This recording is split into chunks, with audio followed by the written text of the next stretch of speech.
पूरी सरकार जो है ये गरीबों के हक में नंगी हो चुकी है। सरकार को चाहिए, तमाम एमएलए को चाहिए, मैं सारे एमएलए से गुजारिश करूंगा कि ऐसे लोगों के मसाइल को असेंबली में डिस्कस करें और ऐसे लोगों के मसाइल को असेंबली में एक बिल पास करें, एक कानून बनाए, एक कानून साजी करें असेंबली में, ताकि ऐसे लोगों को राहत मिल सके। अब यहाँ तक सुनने में आया है कि बहुत सारे लोगों ने जमीन बेचना शुरू कर दी और जमीन बेच के जो है वो डिपार्टमेंट को फीस अदा कर रहे हैं। मेरी गवर्नमेंट से एक गुजारिश है कि इन गरीबों को देखकर तमाम एमएलए से ये गुजारिश है कि आप असेंबली के अंदर अपनी तनख्वाहें अगर डिस्कस करते हैं, ऐसे गरीबों को डिस्कस करो, ऐसे लोगों को डिस्कस करो, तब जाके पता चलेगा कि आप गरीबों को वहां पे इंसाफ देने के लिए असेंबली में आए हैं। ये कहाँ का इंसाफ है? और डिपार्टमेंट वाले कहते हैं कि नहीं, हमने सबको जो है इंसाफ दिया है। ये तो सबसे बड़ा झूठ है, सबसे बड़ा फ्रॉड है। ऐसे लोग हैं बेचारे जिनके घर में एक लंप है और एक लंप को भी 1800 रुपए देने पड़ते हैं। ये सामने आपके सबूत है, प्रूफ के तौर पर। सेंसस के मुताबिक 7,500 करोड़ बिजली जो है, बिजली की फीस जो है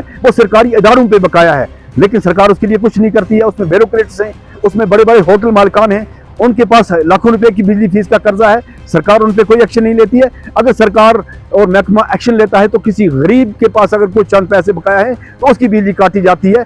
देखिए, आज हम यहाँ पे अखाल गौसी माला में आए हैं और मेरे सामने ये एक बंदा है जिसका नाम अब्दुल ठीकरी है। इसने टेलीफोन करके अपनी जो परेशानी है वो बताई और इनकी परेशानी को देखकर यहाँ पे ऑन स्पॉट मौके पे आए हैं। इन पे ये बिजली का बिल जो है ये 60,000 के आसपास है और ये महकमा बिजली की तरफ से इनको मिला है।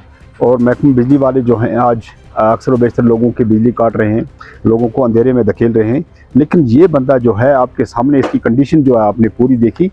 मैं डिपार्टमेंट से, गवर्नमेंट से, क्योंकि डिपार्टमेंट या AEE एक्जन चीफ इंजीनियर, इनके साथ कोई भी किसी किस्म का हमारा मुतालबा अब नहीं रहा है, क्योंकि इन्होंने लोगों को जिस मुसीबत में धकेलना था धकेल दिया है।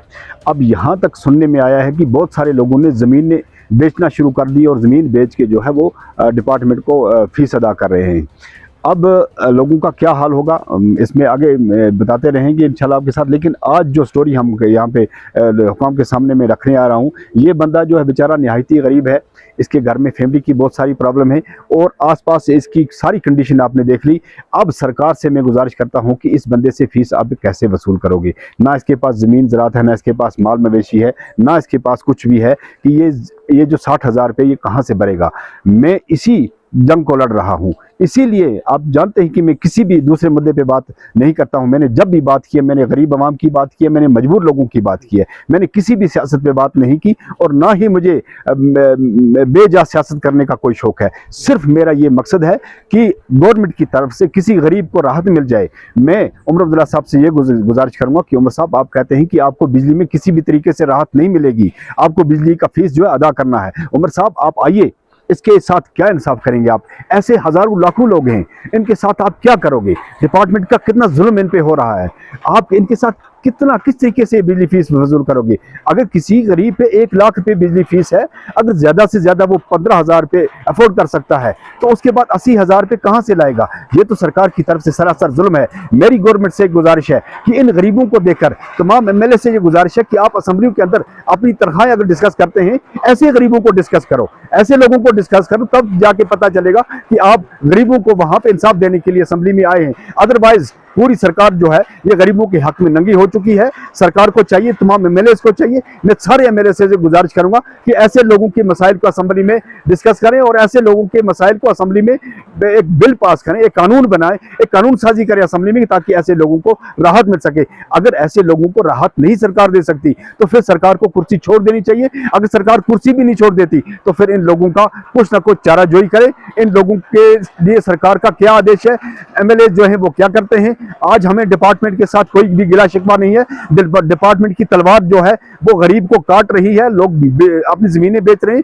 आज हम डायरेक्टली यहाँ की जो चुनिंदा सरकार है, ये गवर्नमेंट है, यहाँ के जो एमएलए हैं, यहाँ के मिनिस्टर हैं, यहाँ का चीफ मिनिस्टर है, उनसे गुजारिश करेंगे कि आपको अगर एमएलए असेंबली में भेजा है लोगों ने, तो इसीलिए भेजा कि आप हमारे लिए कुछ ना कुछ वहां राहत के लिए कानून बनाएं। अगर आप इनकी राहत के लिए कानून नहीं बना सकते तो इन लोगों का क्या हाल होगा, हम इसके बारे में अब कुछ भी नहीं कर सकते। सिर्फ इतना ही कर सकते हैं कि आप इन लोगों के बारे में कुछ ना कुछ करें, ताकि इन लोगों को राहत मिल सके। ये जालिमाना निज़ाम जो है, ये जाबराना निज़ाम जो है, ये कब तक चलता रहेगा, कब तक ये लोग इसके जुल्म के नीचे पिसते रहेंगे, ये आने वाला वक्त ही फैसला करेगा। लेकिन फिलहाल गरीब लोगों की जो कंडीशन है वो ये कंडीशन है जो आपने हमारे पीछे देखी, और सारी जो आपने लोकेशन यहाँ देखी, ऐसे हजारों लोग हैं।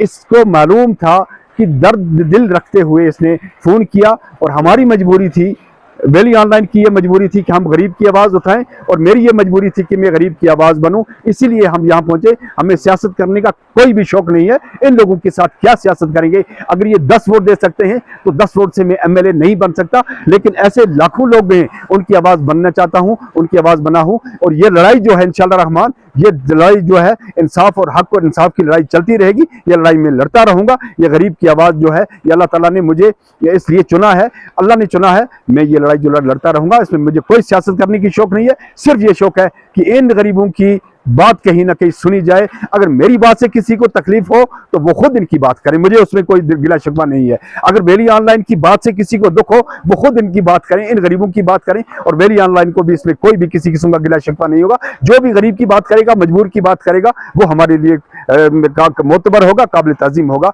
इसलिए हम गरीब की बात करते रहेंगे। ये सरकार की जिम्मेदारी है, ये जम्मू कश्मीर के चीफ मिनिस्टर की जिम्मेदारी है, ये तमाम एमएलए की जिम्मेदारी है जो असेंबली में अपना टाइम जो है वेस्ट कर रहे हैं, ज़ाया कर रहे हैं असेंबली में वो अपना टाइम, वो इन लोगों के लिए अपना टाइम दें। ऐसे हजारों लोग, लाखों लोग हैं, उनके लिए अपना टाइम दें। तब जाके हम देखेंगे, समझेंगे, आवाम समझेगी कि वाकई हमने अच्छे लोगों को असेंबली में भेजा है और वो आवाम की बात कर रहे हैं। अब देखिए, यहाँ पे एक बात बड़ी इंपॉर्टेंट है। मैं गवर्नमेंट से, जो महकमा है बिजली का, उनसे मेरी गुजारिश है कि ये जो बंदा है, इसके घर में सिर्फ एक बल्ब जो है वो चल रहा है, और अंदर छोटे छोटे 2 कमरे हैं, बीच में एक बल्ब है, दोनों साइड से वो बिजली लाइट दे रहा है, और बाकी इसके पास कुछ भी नहीं है। इसको भी 1800 रुपये बिजली फीस आ रही है। और वो लोग जिनके आगे पीछे ब्लावर लगे हैं, हीटर लगे हैं, बाकी जो बिजली पे चलने वाली जो अशिया हैं वो लगी हैं, उन पे भी वो 1800। ये कहाँ का इंसाफ है? और डिपार्टमेंट वाले कहते हैं कि नहीं, हमने सबको जो है इंसाफ दिया है। ये तो सबसे बड़ा झूठ है, सबसे बड़ा फ्रॉड है। ऐसे लोग हैं बेचारे जिनके घर में एक लंप है, और एक लंप को भी 1800 रुपये देने पड़ते हैं। ये सामने आपके सबूत है, प्रूफ के तौर पे। इस पे कोई बनावट, कोई दिखावा नहीं है। ये सिर्फ आपके सामने जो है ये सच्चाई है। अगर इस सच्चाई पे भी एमएलए हजरात या गवर्नमेंट के लोग इस सच्चाई पे भी अगर गौर फिक्र न करें, तो फिर होगा क्या इस कौम का, इन लोगों का क्या होगा? आज मुझे लगता है कि मैं पिछले कई सालों से ये बात करते करते मैं भी अपने दिमाग को कभी कभी सोच के ये समझता हूँ कि शायद मैं ही गलत कर रहा हूँ। लेकिन जब मैं ऐसे लोगों की हालत देखता हूँ तो मुझे हिम्मत मिलती है कि नहीं, मैं सच कह रहा हूँ। और ये सच्चाई आपके सामने है। सिर्फ एक बल्ब है इसका, और इस पर 1800 बिजली फीस आ रही है। ये एमएलए साहब से मेरी गुजारिश है कि जनाब आप खुद आके देख लीजिए। अगर इनके साथ इंसाफ नहीं हो रहा तो फिर किसके साथ इंसाफ होगा? और दूसरी बात यह कि जो लोग तमाम बिजली पे चलने वाले साजो सामान इस्तेमाल करते हैं, उन पे भी वही 1800 है। और सरकारी बहुत सारे इदारे हैं जिन पे लाखों करोड़ रुपए बिजली, एक सेंसस के मुताबिक 7,500 करोड़ बिजली जो है, बिजली की फीस जो है वो सरकारी इदारों पे बकाया है। लेकिन सरकार उसके लिए कुछ नहीं करती है। उसमें ब्यूरोक्रेट्स हैं, उसमें बड़े बड़े होटल मालिकान हैं, उनके पास लाखों रुपए की बिजली फीस का कर्जा है। सरकार उन पे कोई एक्शन नहीं लेती है। अगर सरकार और महकमा एक्शन लेता है तो किसी गरीब के पास अगर कोई चंद पैसे बकाया है तो उसकी बिजली काटी जाती है। एक सेंसस के मुताबिक 3,700 करोड़ ये जो है, ये बिजली फीस ये वाजिबल अदा है, अभी अदा नहीं की। और उसमें जो है सरकारी इदारे हैं उन पे ये बकाया है। आम लोगों की जो है उन पे इनका जुल्म चल रहा है। और सरकार की तरफ से, सरकार की महकमे में जो बिजली है उनसे बिजली फीस वसूल नहीं की जा रही। मेरा यही मानना है, मेरी जम्मू कश्मीर अपनी पार्टी का यही मानना है कि ऐसे लोगों के साथ इंसाफ किया जाए। आज मैं ये ऐलान इस चीज़ का कह देना चाहता हूँ कि अगर जम्मू कश्मीर में लोगों की मुसीबत को दूर करना है तो सिर्फ अपनी पार्टी का आप दामन थामें। सईद अल्ताफ बुखारी साहब जो हैं वो एक मिशन लेकर हैं, ऐसे लोगों की आवाज़ बनने के लिए निकले हैं। अब जम्मू कश्मीर अपनी पार्टी मजबूर हो चुकी है, मजबूरी बन चुकी है जम्मू कश्मीर के लोगों की, वरना ऐसे लोगों का कोई भी सुनने वाला नहीं है। असेंबली में जो लोग हैं वो सिर्फ अपनी तनख्वाहों के लिए लड़ रहे हैं, अपनी जाती मफादात के लिए लड़ रहे हैं। ऐसे लोगों को जो पैसे पुश डाल दिया है। जम्मू कश्मीर अपनी पार्टी का एजेंडा यही है कि हम ऐसे लोगों की लड़ाई लड़ेंगे और ऐसे लोगों के लिए हम कानून बनाएंगे अगर हमारी पार्टी इख्तिदार में आ जाती है। मजीद मुनफरिद और दिलचस्प वीडियोस के लिए हमारी YouTube चैनल जरूर सब्सक्राइब करें।